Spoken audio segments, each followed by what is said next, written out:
Quando quiseres, podes começar. Ok.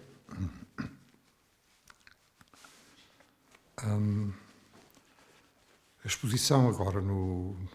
estamos no fim de 2018, chama-se Descrições de Imagens, é a segunda parte. Tem um título antes desse, anterior a esse, que é em inglês, Image Descriptions, naturalmente. E a primeira parte dessa série foi exposta no ano passado, 2017, no Porto. Era uma série um conjunto de 8 quadros, tal e qual como este é um conjunto de 8 quadros. Vai aparecer mais um, e eu explico porquê. Não necessariamente pelo simples facto de uma exposição com 8 quadros, e sobretudo no contexto do espaço desta galeria, poder parecer uma exposição pequena, mas porque eu fui obrigado a parar de trabalhar por razões de saúde no fim de agosto de 2017, e há um quadro que já se destinava à série seguinte, com o mesmo título genérico, que até agora está desparceirado e que, no entanto, tem um destinatário já seguro, também que eu posso explicar, que é o artista Julião Sarmento, que em 2016 tinha organizado uma exposição minha no Museu da Cidade de Lisboa, chamada, o título foi escolhido por ele, Mise en Abîme, eu repito, foi escolhido por ele, e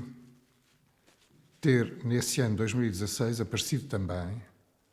a minha exposição no Museu da Eletricidade, no MAT,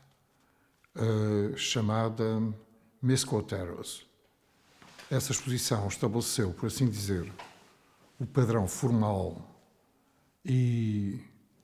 o padrão dos assuntos, se assim me posso exprimir, para as séries seguintes, portanto, para estas image descriptions. E era essencialmente um conjunto de textos, no caso dos Mescoteros, eram 30 textos que obedeciam genericamente, muito genericamente, a um tema e usavam, como é costume também em arte, sobretudo em arte moderna e contemporânea, usavam, como as pessoas disseram, a ironia, a obliquidade, etc, etc. Não vou explicar sobre textos que não estão aqui presentes. Só para dizer que, ainda hoje, em janeiro de 2018, essa exposição Mescoteros, que, entretanto, tinha feito companhia à primeira edição, à primeira parte das descrições de imagens no Porto,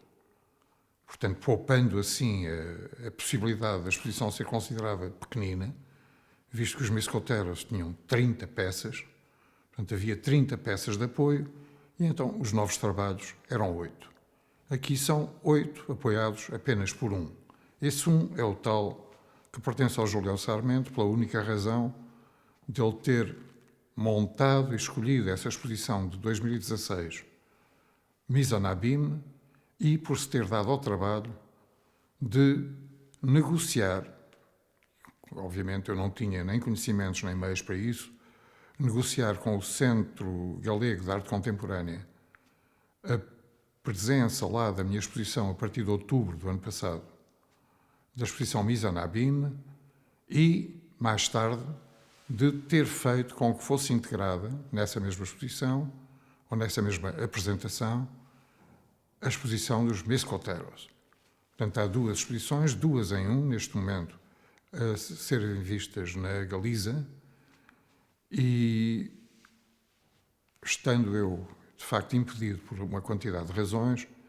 o Julião deu-se ao trabalho, como eu disse, de negociar, mas deu-se também ao trabalho de ir lá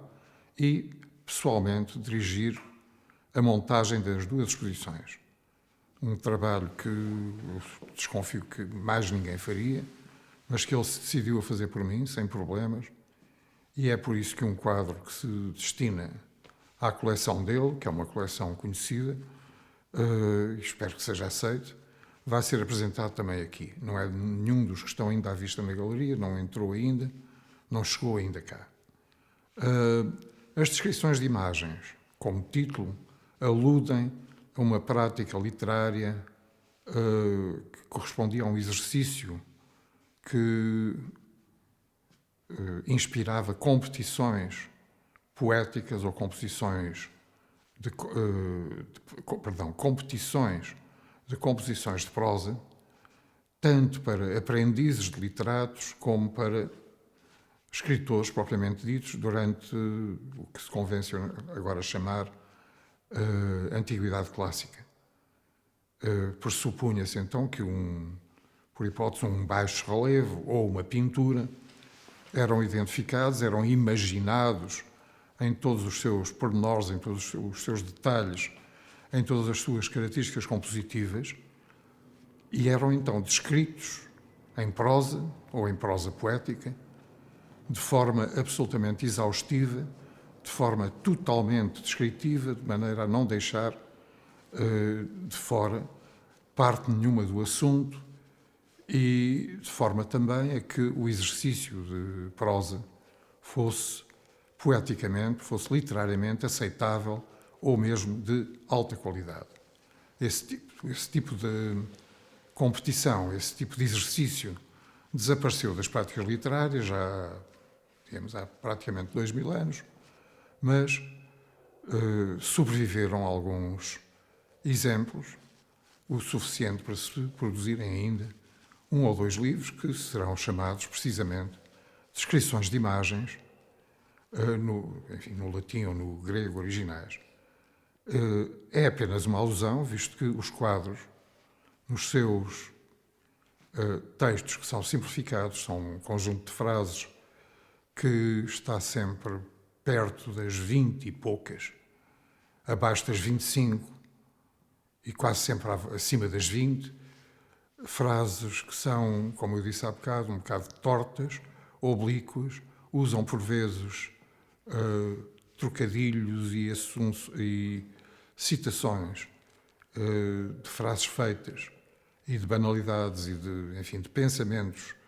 o que se chama pensamentos baratos, usam isso e foram todos produzidos da mesma maneira, usando o mesmo processo do que aqueles que os antecederam, ou seja, os dos Miskoteros. Os Miskoteros tinham sido feitos entre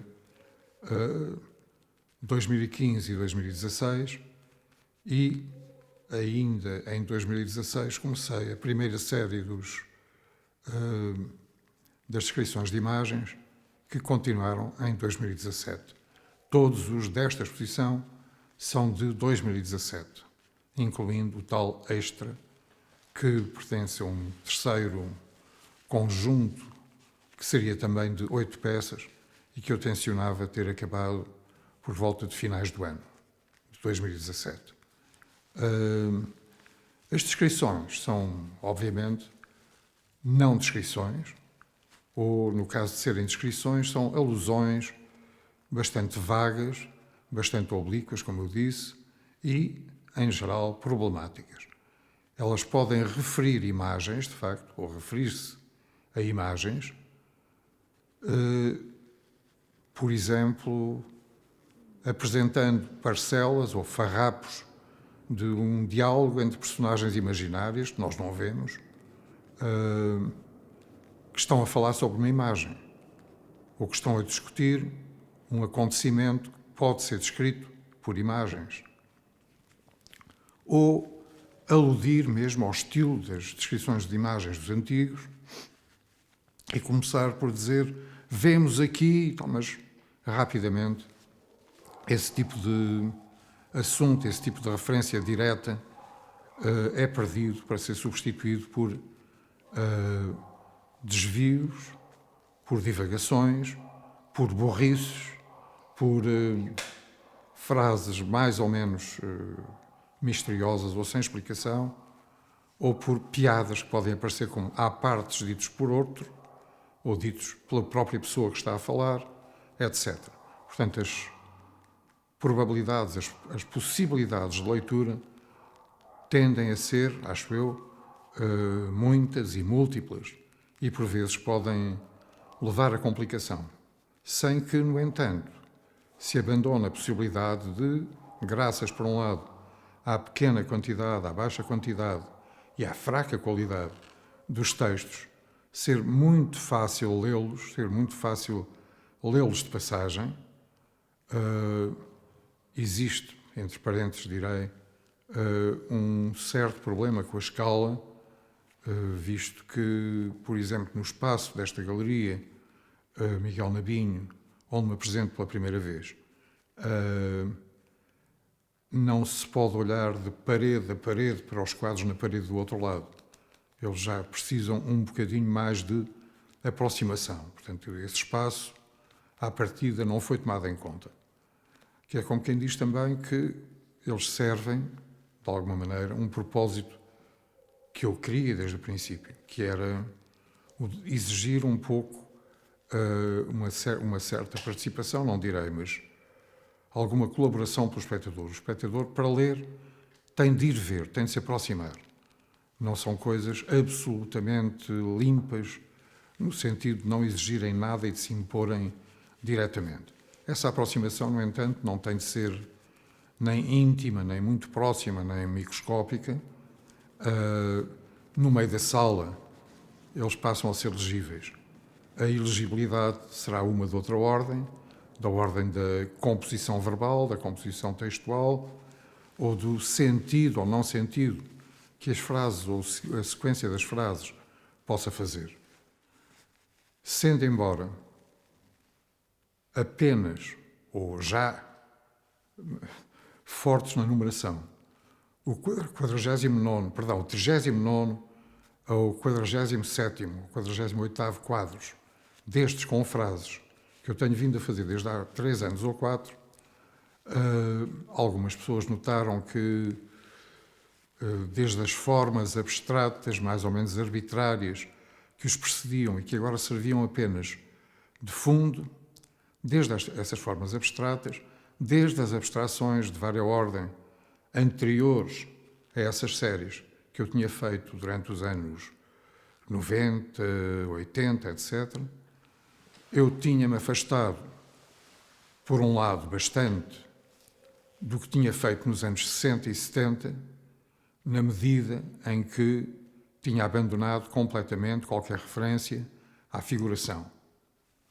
Ora bem, por outro lado, era dito que se me tinha afastado no aspecto de abandono da figuração ou de distância em relação à figuração, tinha no outro dia recuperado muito disso, do que eu fazia nos anos 70 e 60, na medida em que usava de novo, em grande força, o texto e incorporava o texto nas imagens. Isso, na minha opinião, não quis dizer necessariamente coisa nenhuma,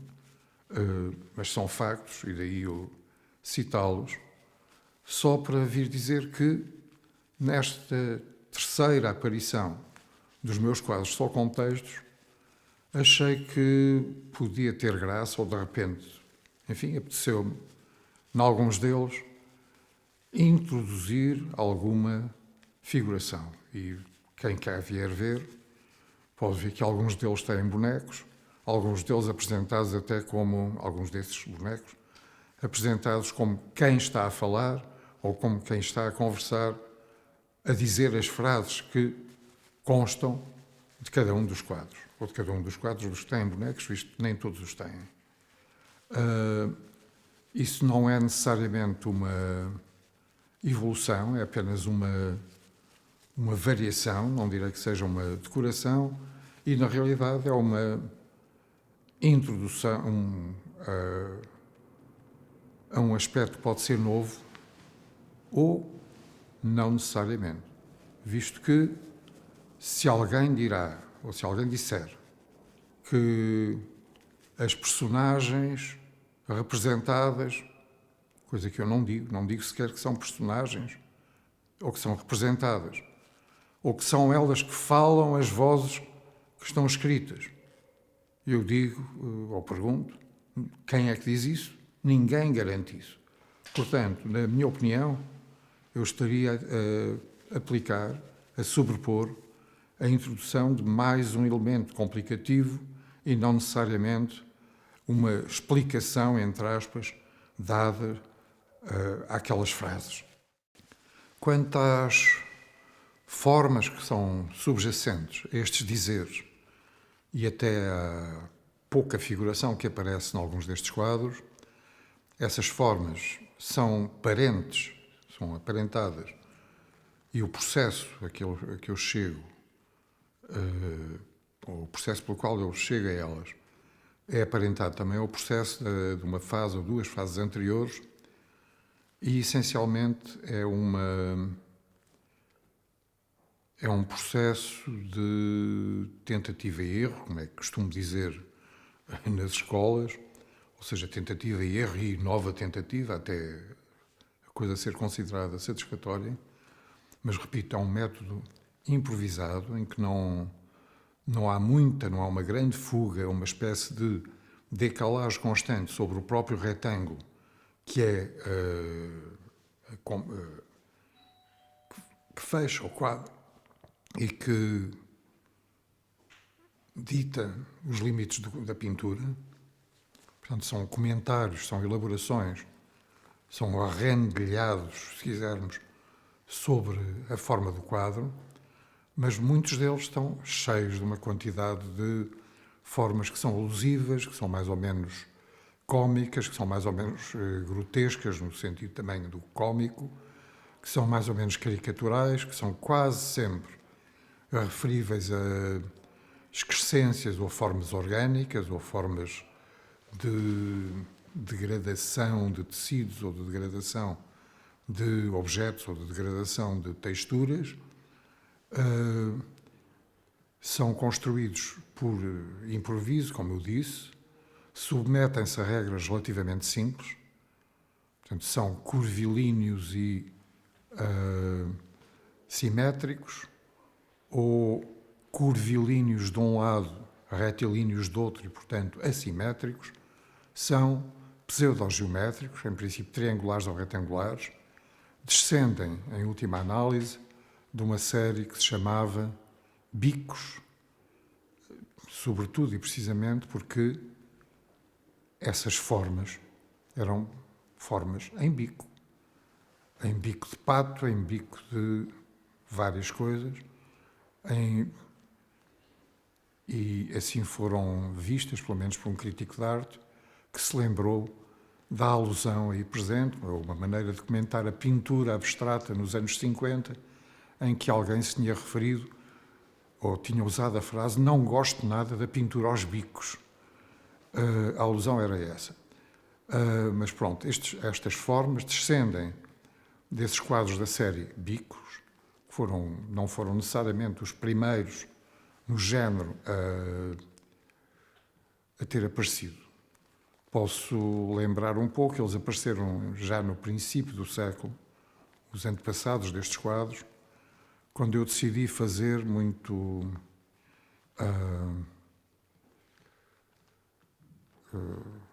convencido, por um lado, muito arbitrário, por outro, que para acabar o tipo de pintura que tinha vindo a fazer nos anos 80 e a fazer pouquinho, ou a fazer mais pouquinho, nos anos 90, me bastaria fazer tudo exatamente ao contrário do que eu estava a fazer antes. Ou seja, onde havia grande elaboração, muita sobreposição de camadas, muita sobreposição de translúcidos e de transparentes, muita releitura por cima desses transparentes do que estava em baixo, muita repescagem de apenas partes do que estava por baixo, e por baixo às vezes estavam imagens, onde aparecia disso tudo com formas complicadas, onde a pintura aparecia na realidade como que em negativo.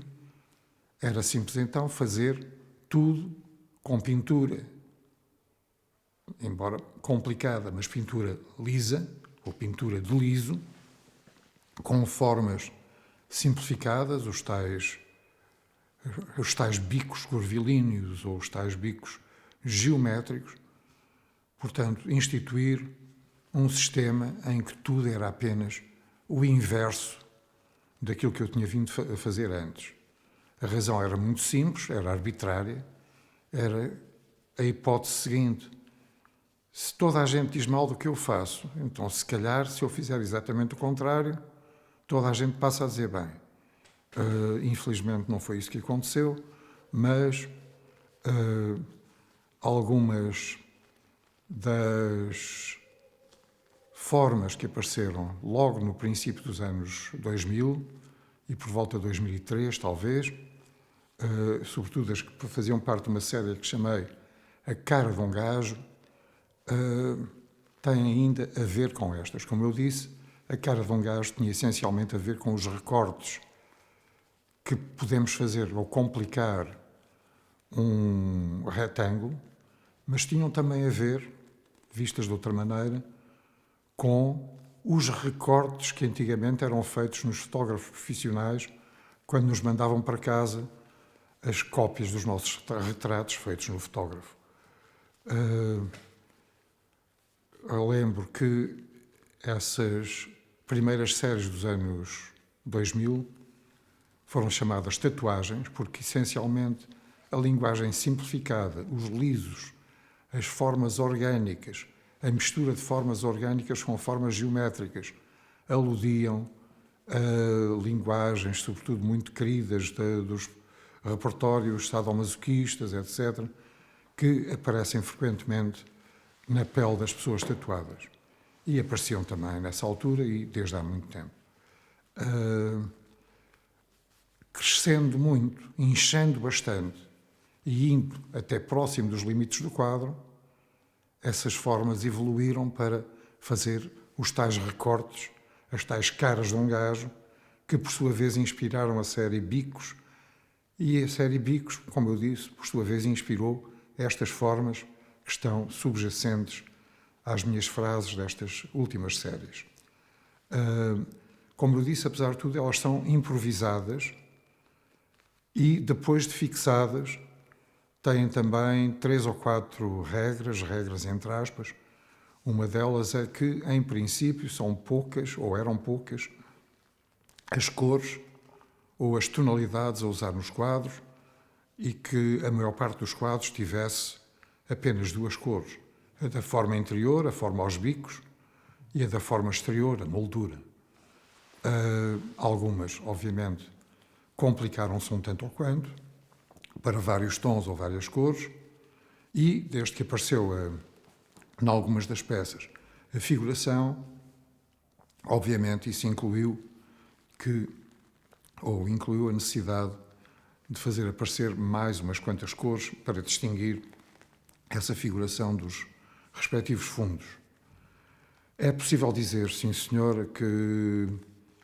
essa figuração encontra, de uma forma ou de outra, a figuração que eu usei nos anos 60 e nos anos 70, mas em relação a essa figuração, tanto a essa figuração como a esta, há uma coisa que eu tenho a dizer que não sei se vai parecer, ou se eu já dizia na altura, e já na altura era acusado de parecer um bocado hipócrita ou jesuítico, ou de estar a arranjar um pretexto ou uma desculpa.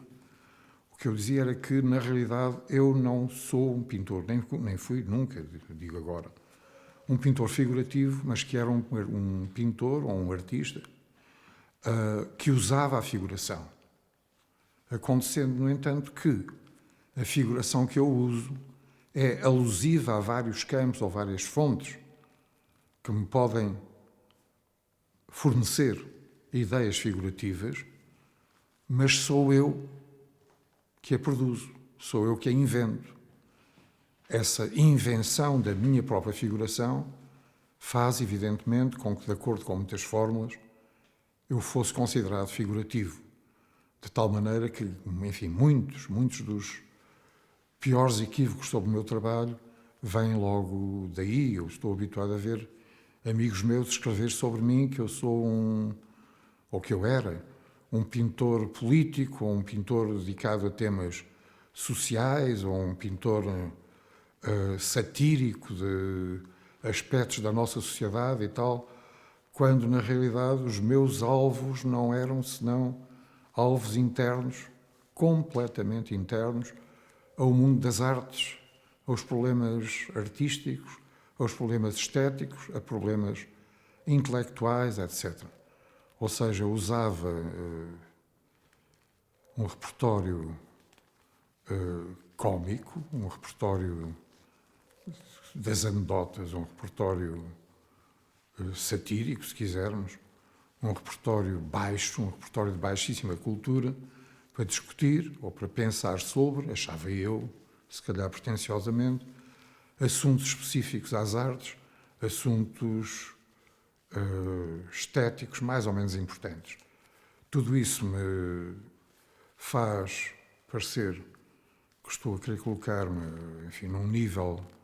de superioridade intelectual que eu não quero pretender de forma nenhuma, e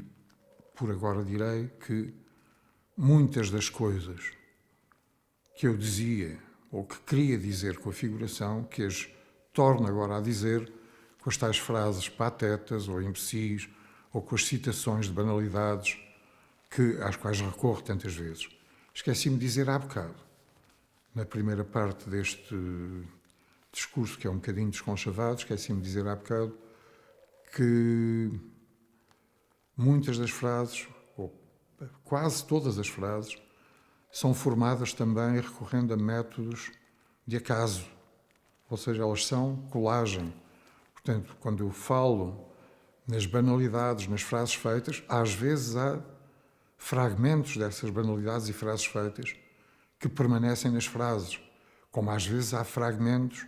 de frases que faziam sentido. Mas, essencialmente, os métodos são, enfim, colagens obtidas com muito tempo de trabalho ao computador, sensivelmente mais tempo para cada quadro do que aquele que ele demora a fazer. Eu diria que, imaginando as 8 horas de trabalho, 8, 9, 10 horas de trabalho por dia, cada quadro destes demora 20 a 25 dias a fazer. Com sorte, 18 ou 19 dias. E certamente cada um deles tem mais tempo de trabalho ao computador para a composição do texto do que o tempo propriamente dito da pintura. Não esquecendo o facto de que todos os textos vão continuando a ser trabalhados, mesmo enquanto eu já estou a pintar os outros. Há sempre os intervalos da secagem, as noites durante as quais não trabalho, etc. E esses textos continuam em elaboração, o que leva a ver, ou dá para perceber, que quanto mais do princípio os textos são, menos elaborados eles foram. Quanto mais perto do fim das séries, mais elaboradas foram. Tirando as exceções em que, como também pode acontecer, os métodos aleatórios me façam mudar de ordem ou mudar completamente de ordem um conjunto completo de textos. Tu, a essa altura, dizes que, num tom um bocadinho jocoso, que até à altura os teus quadros eram mais compostos, eram mais trabalhados, e depois começaste a fazer estas formas mais depuradas. E que as começaste a fazer porque a crítica dizia mal daquela forma, e eu queria te perguntar se tu só mudaste porque a crítica dizia mal ou se tu foste à procura de outra coisa. E depois, na sequência, se foi uma coisa, portanto, ou seja, só a crítica disse mal e eu vou mudar, ou se é uma coisa também interna, não é? Que tu foste procurar outra coisa. E depois a outra coisa que eu queria que também comentasses é que parece que realmente tu começas a tirar elementos, não é? E as formas começam a ficar mais simples, mas depois queria te perguntar se quando entram as frases e agora esta figuração não estás a voltar ao princípio. Ou se, eu diria que se não há uma tendência sempre no teu trabalho para que tu, a essa altura, pôs mais elementos. E se não arranjaste primeiras frases, porque não há uma coisa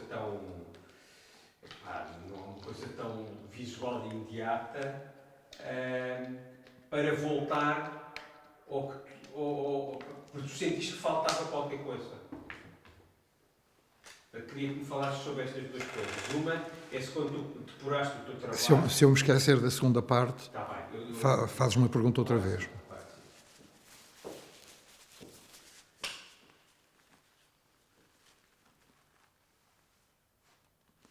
Quando eu há bocado disse que no princípio dos anos 2000 eu teria mudado todos os meus processos, porque até aí, ou em relação às coisas que eu fazia antes, ou na generalidade das coisas dos anos 80 e 90, que eu teria críticas negativas. Obviamente estava a ser jocoso, é verdade. É verdade, por outro lado, que havia críticas negativas. Por outro, também havia, até talvez em excesso, um exagero de críticas positivas que consideravam a beleza ou as maravilhosas texturas e uma quantidade de coisas. Portanto, obviamente que eu estava a dizer uma verdade com a qual estava a brincar,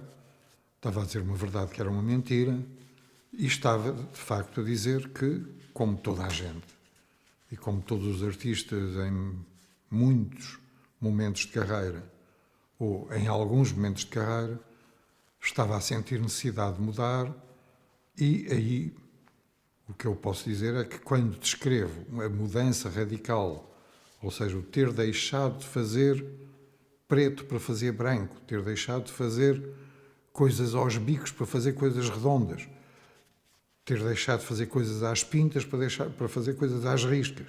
Esse género de oposições eu estaria em grande parte a brincar, ou seja, houve mudanças que foram deliberadas. As mudanças deliberadas, obviamente, não podem nunca ser tão artificiais quanto isso, correspondem a necessidades que se vão fazendo sentir e que às tantas se tornam conscientes e, ao tornarem-se conscientes, exigem de nós precisamente uma deliberação e essa deliberação depois traduz-se em decisões e em vontade de seguir essas decisões. Uma outra coisa na qual eu não me tenha talvez explicado muito bem foi no regresso da figuração. Há um argumento que eu acho muito subtil e muito bem posto, e que já me foi atirado várias vezes, ou seja, quando fiz a referência a ter regressado aos anos 60, quando passei a usar extensamente e intensivamente textos, e nos anos 60 eu usava muito textos, é possível que isso seja verdade. Quando faço aparecer ou faço entrar agora meia dúzia de bonecos nos quadros, isso não é necessariamente um regresso. Isto é a minha resposta a quem possa perguntar-me se de facto essa figuração é um regresso à figuração dos anos 60. Porquê? Porque o regresso à figuração está